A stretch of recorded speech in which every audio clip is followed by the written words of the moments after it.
You are watching E-Awaaz TV, Voice of Community. جی سامعین ناظرین، السلام علیکم ورحمۃ وبرکاتہ۔ کیسے ہیں آپ لوگ؟ امید ہے خیر و خیریت سے، خوش و خرم و صحت مند ہوں گے۔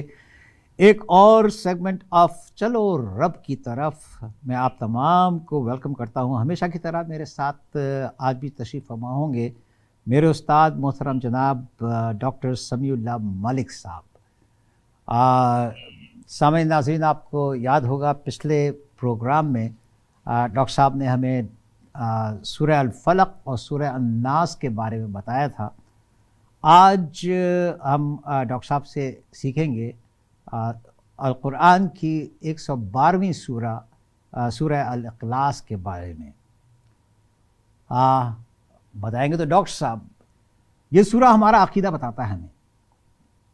چھوٹی سی سورہ ہے مگر ونس آف اللہ سبحانہ تعالیٰ اینڈ اللہ سبحانہ تعالیٰ کے ایٹریبیوٹس اس میں بتائے گئے ہیں۔ اس سورے کو پڑھنے کے بعد میرا خیال ہے کہ جو بھی کسی انسان میں مس انڈرسٹینڈنگ ہو اللہ سبحانہ تعالیٰ کے بارے میں، وہ دور ہو جانی چاہیے۔ تو کیا سورہ ہے، کیا کہتا ہے، یہ تو ڈاکٹر صاحب بتائیں گے، مگر سب سے پہلے تو میں اپنے محترم ڈاکٹر صاحب کو ویلکم کرتا ہوں۔ ڈاکٹر صاحب السلام علیکم ورحمۃ اللہ وبرکاتہ، کیسے ہیں سر آپ؟ جی وعلیکم السلام ورحمۃ اللہ وبرکاتہ، حیاک اللہ وبارک اللہ فیک۔ الحمدللہ جی میں بہت ٹھیک ہوں، اللہ کا بڑا شکر ہے۔ ڈاکٹر صاحب، آج جیسے میں نے کہا کہ سورہ الاخلاص کے بارے میں ہم آپ سے سیکھنے کی کوشش کریں گے، تو اسی پہ کچھ سوالات میرے پاس ہیں، تو میں سوچتا ہوں کہ آپ سے پہلے اس کے جوابات لیتا رہوں ساتھ۔ سب سے پہلا تو میرا سوال ہے کہ سورہ الاخلاص کی وجہ تسمیہ کیا ہے؟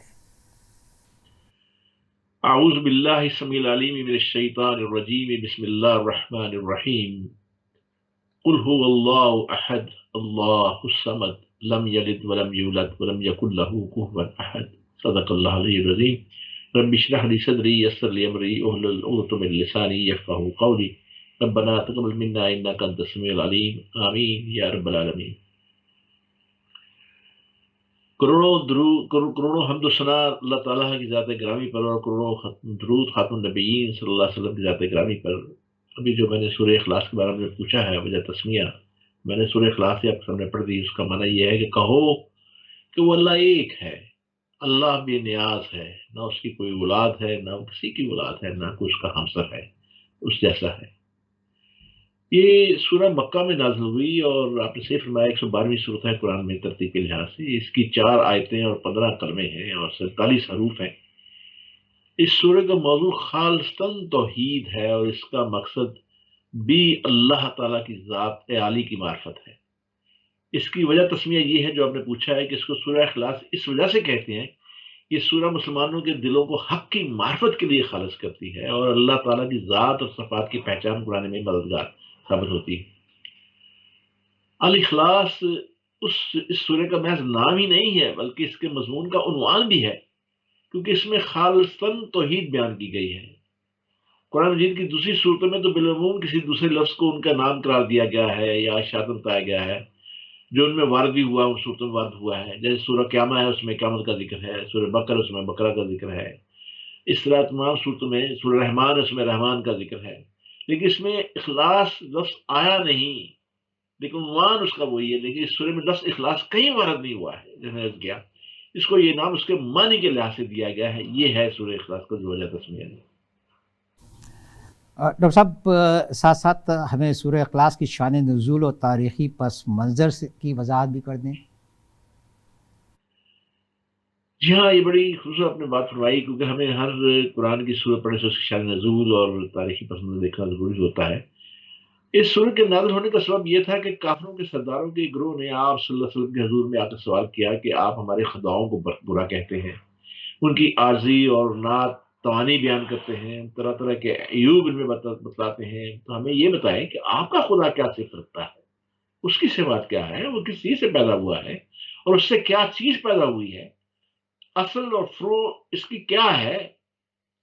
ایسی ایک حدیث حضرت اکرمہ رحمۃ اللہ علیہ فرماتے ہیں کہ یہود کہتے تھے کہ ہم حضرت عزیر کو پوجتے ہیں جو اللہ کے بیٹے ہیں، نصرانی کہتے تھے ہم حضرت مسیح کو پوجتے ہیں جو اللہ کے بیٹے ہیں، اور مجوسی کہتے تھے کہ ہم سورج چاند کی پرستش کرتے ہیں، ہم مشرک کہتے تھے، اور مشرک کہتے تھے ہم بت پرست ہیں۔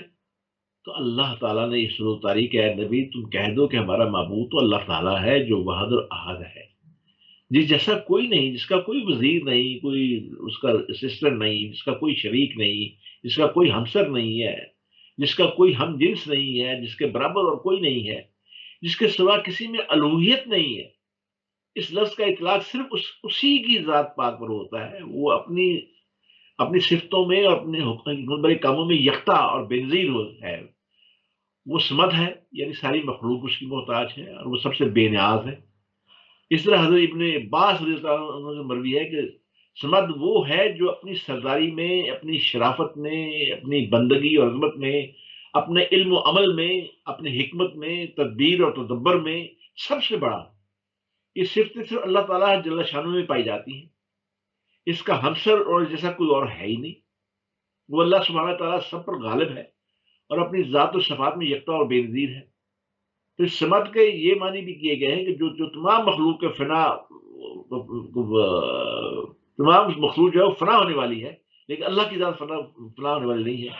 تم کو زوال آئے گا لیکن اللہ کی ذات کو زوال نہیں آنے والا ہے۔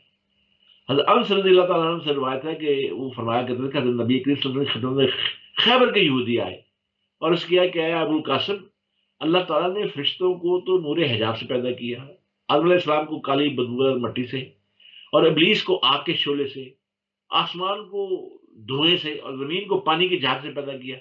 سو ہمیں اپنے رب کے متعلق خبر دیجیے۔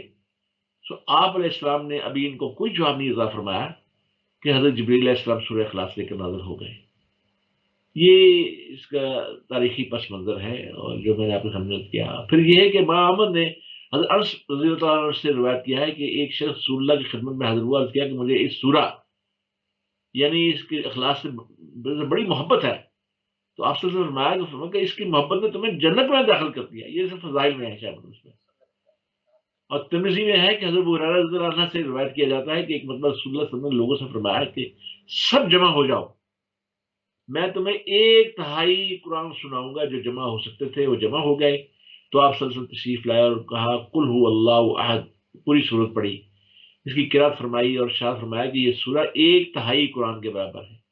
یہ ابو داؤد میں بھی ہے، ترمذی میں بھی ہے، نسائی نے بھی طویل حدیث میں روایت کیا ہے کہ رسول نے فرمایا کہ جو شخص صبح و شام قل هو اللہ احد اور معوذتین پڑھ لیا کرے تو یہ اس کے لیے کافی ہے، مکفی ہے۔ مطلب امام احمد نے عقبہ بن عامر سے روایت کیا ہے کہ رسول صلی اللہ علیہ وسلم نے فرمایا کہ میں تم کو ایسی 3 صورتیں بتاتا ہوں جو تورات، انجیل، زبور اور قرآن سب میں نازل ہوئی ہیں۔ پھر فرمایا کہ رات کو اس وقت تک نہ سو جب تک ان تینوں یعنی معوذتین اور قل اللہ کو نہ پڑھ لو۔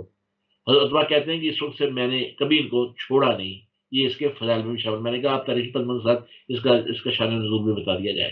ڈاکٹر صاحب اب جیسے آپ نے سورہ الناس اور سورہ الفلق کے بارے میں جو تفصیل بتائی تھی، اس کا ترجمہ و تفسیر، تو کیا ہی ہو کہ ہمارے سامعین و ناظرین کے لیے آپ سورہ اخلاص کا بھی ترجمہ و تفسیر بتائیں۔ جی بے شک۔ اعوذ باللہ من الشیطان الرجیم، بسم اللہ الرحمن الرحیم۔ سورت کو میں پوری پڑھ دی ہے، اب میں ایک ایک آیت کا ترجمہ بھی کر دیتا ہوں، اس کی اپنی عقل کے مطابق تفسیر بھی آپ سمجھ آسان لفظوں میں رکھنے کی کوشش کرتا ہوں تاکہ سمجھ میں آ جائے، کیونکہ یہ قرآن کی وہ سورت ہے جو کہ سب سے زیادہ پڑھی جاتی ہے۔ یعنی ایک آدمی جو قرآن نہ پڑھ سکتا ہو، اسے جب نماز سکھائی جاتی ہے تو اسے سورہ اخلاص ہی سکھائی جاتی ہے کہ تم نے پڑھنی ہے کے بعد سورہ فاتحہ کے بعد۔ جی میں قرآن کی بات کرتا ہوں، سورہ فاتحہ تو لازمی ہے ہر سورت کے اندر۔ جی اب سورہ اخلاص کی جو پہلی آیت وہ ہے قل هو اللہ احد، آپ کہہ دیجئے کہ اللہ ایک ہے۔ یہ اس کو لغوی معنی ہے۔ اب قل میں اشارہ ہے رسول اللہ صلی اللہ علیہ وسلم کی نبوت اور رسالت کی طرف کہ ان کو اللہ تعالیٰ کی طرف سے لوگوں کی ہدایت کا حکم ہو رہا ہے۔ اللہ اس ذات کا نام ہے جو واجب الوجود ہے اور تمام کمالات کا جامع اور تمام نقائص سے پاک ہے۔ لفظ احد اور واحد دونوں کا ترجمہ ایک ہی جیسا ہے، لیکن لفظ عہد کے معنی میں یہ بھی شامل ہے کہ وہ اللہ ترکیب اور تجزیے سے اور تعداد سے اور کسی چیز کی مشابہت اور مشاکلت سے پاک ہے۔ یہ آیت جواب ہے ان لوگوں کے سوال کا جو میں نے ابھی آپ کے سامنے کہا نا، جو سوال لوگ پوچھتے تھے ان کا ہے، جو اللہ کے متعلق پوچھتے تھے کس چیز سے بنا ہے۔ اس ایک مختصر جملے میں ذات و صفات پر کیے گئے سارے اشکال کا جواب آ گیا، اور لفظ کل میں نبوت اور رسالت میں بیان ہو گئی۔ اس لیے اللہ نے اپنے کلام میں یہ بھی فرمایا ہے کہ اگر آسمان اور زمین میں خدا کے سوا اور معبود ہوتے تو زمین و آسمان دھرم بھرم ہو جاتے۔ جو باتیں یہ لوگ بتاتے ہیں خدائے مالک اور شرک سے پاک ہے۔ تو سورہ انبیاء کی آیت نمبر 22 میں اللہ تعالیٰ نے فرمایا کہ اللہ کا کوئی شریک اور مددگار نہیں، عبادت صرف اللہ ہی کی جاتی ہے کیونکہ وہی عبادت کے لائق ہے۔ اس سے سورہ اسراء میں بھی فرمایا کہ تمہارے پروردگار نے ارشاد فرمایا ہے کہ اس کے سوا کسی کی عبادت نہ کرو۔ یہ تو مختصر سی تفسیر میں نے آپ سمجھ کیا، اور اس کی دوسری آیت ہے اللہ الصمد، اللہ بے نیاز ہے۔ یعنی اس آیت میں اللہ نے اپنی کامل صفات میں سے ایک وصف سے اپنی طرف اشارہ کیا ہے۔ سمد بھی اللہ کے ناموں میں سے ایک نام ہے، آپ جانتے ہیں سمد اسے کہتے ہیں جو کھوکھلا نہ ہو۔ یعنی قرآن کے مسلم ترجمین نے اللہ کو ابدی پناہ، خود کفیل، مطلق کہا ہے، جس پر سب کا انحصار ہوتا ہے اور جس کی طرف سے تمام مخلوق اپنی خواہشات اور ضروریات کی تکمیل کے لیے رجوع کرتی ہے۔ پر جہاں ساری دنیا اپنی ضروریات کی تکمیل کے لیے اللہ پر منحصر ہے، انحصار کرتی ہے اللہ کے اوپر، وہیں وہ کسی کا محتاج نہیں ہے۔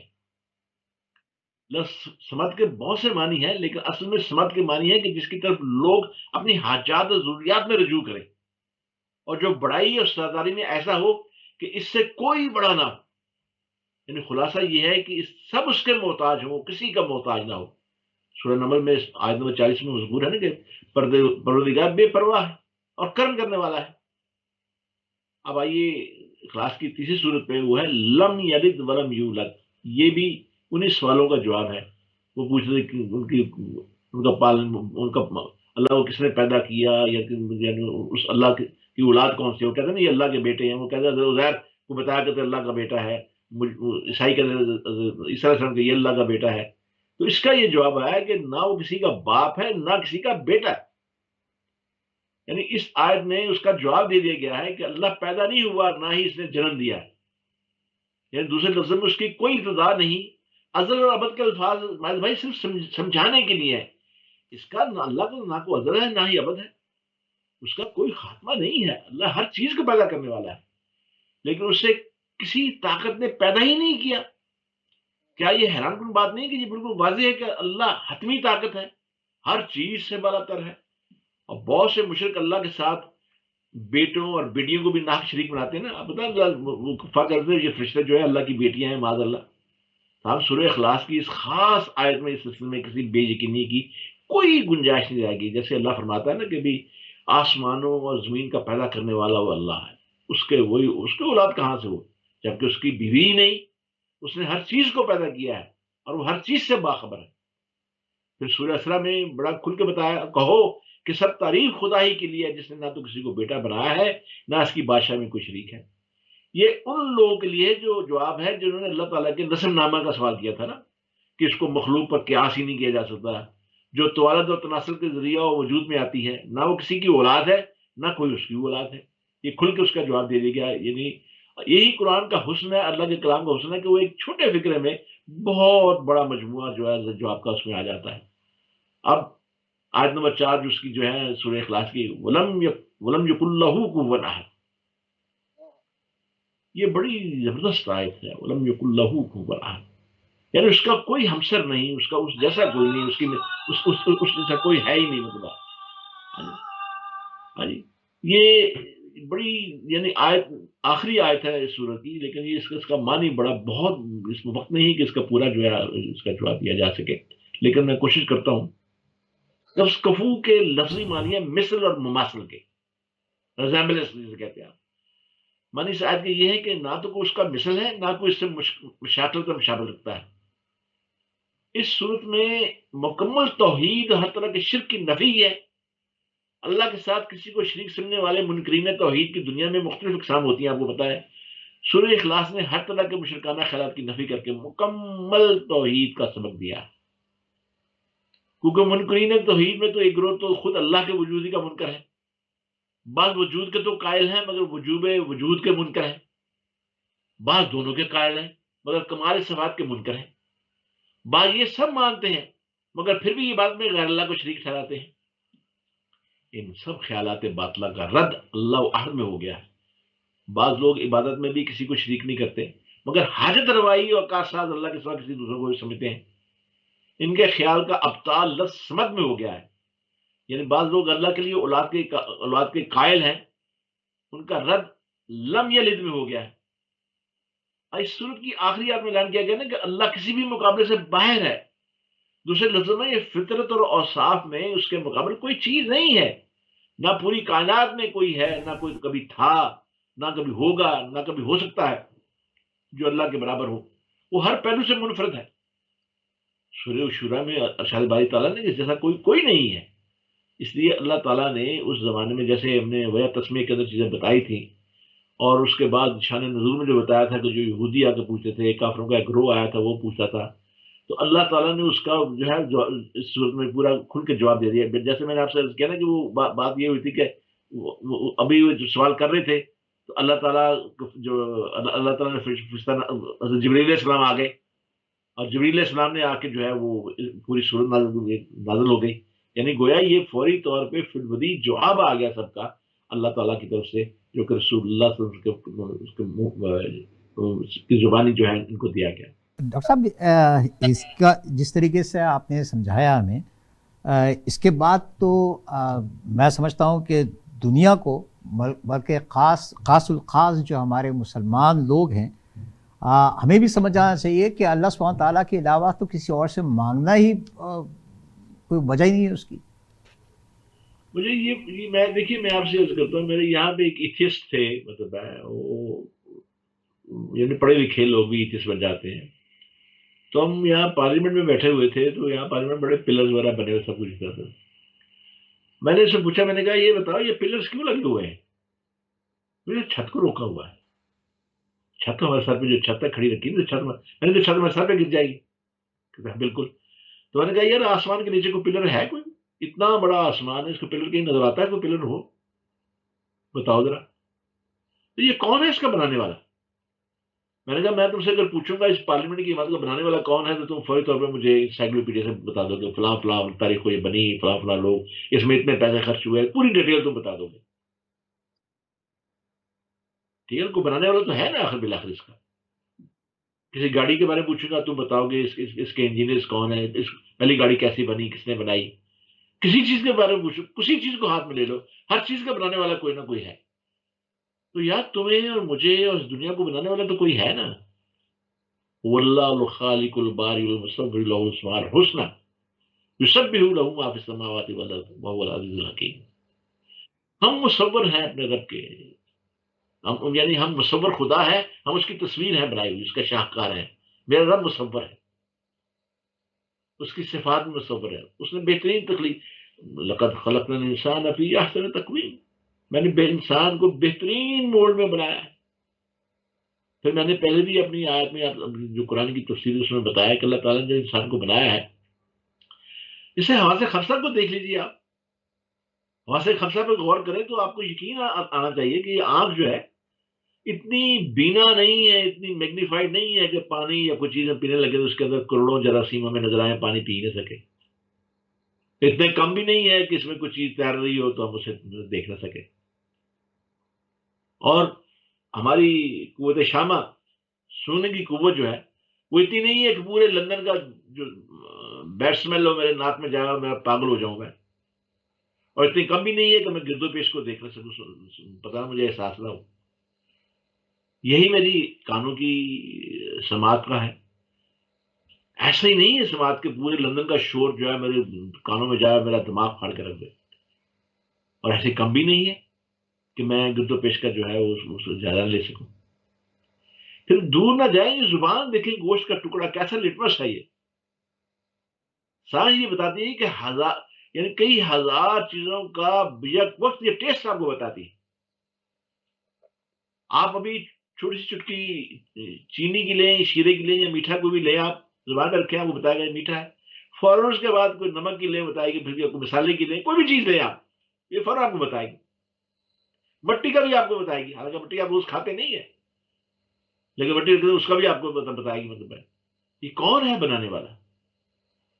ہمارے دانت بنائے، ناخن ہمارے بنتے ہیں، پھر ایک وقت آتا ہے تھوڑا بڑھتے ہیں، اسے ہم کاٹ دیتے ہیں. یعنی کون ہے جو کہ باقی سارا ناخن ہمارا لائف رہتا ہے، آگے جا کے ڈیڈ ہو جاتا ہے؟ یہ کون ہے جو کہ ہماری رگوں میں خون دوڑ رہا ہے، اور جسم میں کئی طرح کے خون، ایک ہی خون ہے لیکن وہ کئی طرح کا اس کا گیج ہے اس کی. مطلب ہے کہیں پتلا بن کے، کہیں موٹا بن کے، تھن بن کے، کہیں تھک بن کے وہ خون دوڑ رہا ہے ہمارے. مجھے ڈاکٹر بتا رہے تھے کہ بھئی جو کان ہے اس کے اندر بھی کئی ہڈیاں ہیں، ہاتھ لگانے نظر نہیں آتی کوئی ہڈی ہے. انہوں نے کہا جی ایک ہی ہڈی ڈیمیج اگر ہو جائے ایک ہڈی تو آپ بہرے ہو سکتے ہیں. یہ کون ہے جس نے یہ فور ہیڈ بنائے ہماری آنکھوں کی حفاظت کے لیے؟ ہمارے ہاتھ بنائے، ہماری آنکھیں کس خوبصورت جگہ پہ فٹ کی ہماری. ایسا نہیں کہ آنکھیں پیچھے لگا دیں، سائڈ میں لگا دیں، کچھ کر دیا. مطلب وہ ایسا مصور ہے. یہ توحید کا وہ بڑا درس ہے کہ جس کے بارے میں انسان جتنا غور کرے اس سے اپنے اللہ پہ یقین آنا شروع ہو جاتا ہے کہ واقعی کوئی ایسی قوت ہے، کوئی ایسی طاقت ہے جسے ہم اللہ کہتے ہیں، جسے ہم رب کہتے ہیں. اس کے ہمیں سکھانے کے لیے کئی اور نام بھی ہیں قرآن کے اندر. نہیں کم از کم 99 نام تو ہم یاد رکھتے ہیں. مطلب 99 تو اس کا نام ہے، نام تو اس سے بھی کہیں زیادہ ہے. لیکن یہ ہے کہ سارے خزانوں کا مالک وہ ہے، بادشاہوں کا مالک وہ ہے، ہر چیز کا وہ مالک ہے. تو آخر اس پر نہیں ہم ایمان لائیں گے تو پھر اگر ہم آج ہم اپنے آنکھوں کو نہیں پہچانیں گے تو کب پہچانیں گے؟ ایک چھوٹا سا کتا رکھ لیا جائے گھر کے اندر، اسے آپ 2 دن کھانا کھلا دیں تو وہ ساری عمر آپ کے پیچھے دم لا کے چلتا رہتا ہے. کیسا باغی انسان ہے کہ ساری اللہ کی جتنی بھی اللہ کی دی ہوئی تمام نعمتیں استعمال کرتا ہے، پھر اللہ ہی سے بغاوت کرتا ہے. پھر وہی سوال وہی آگے کھڑا ہوتا ہے تو پھر کہ لوگ جو ہے، میں figure about other religion people, صرف میں مسلمانوں کی بات کر رہا ہوں جن پہ یہ قرآن نازل ہوا، جن کے لیے ہوا، تو وہ اس بات کو کیوں کس طریقے سے سمجھایا جائے کہ خدا کے علاوہ، اللہ سبحانہ تعالیٰ کے علاوہ کسی اور سے نہ مانگا جائے؟ دیکھیے میں نے تو آپ کو ایک جنرل مثال دی کہ مسلمان تو ایک طرح غیر مسلم سے اگر آپ بات کریں، ایتھیسٹ سے بات کریں جو کہ اللہ کو نہیں مانتا، تو وہ بھی لاجواب ہوتے ہیں، ان کے پاس کوئی جواب نہیں ہوتا اس بات کا. میں نے ابھی آپ سے باتیں کی، کیا جواب ہے اس کا؟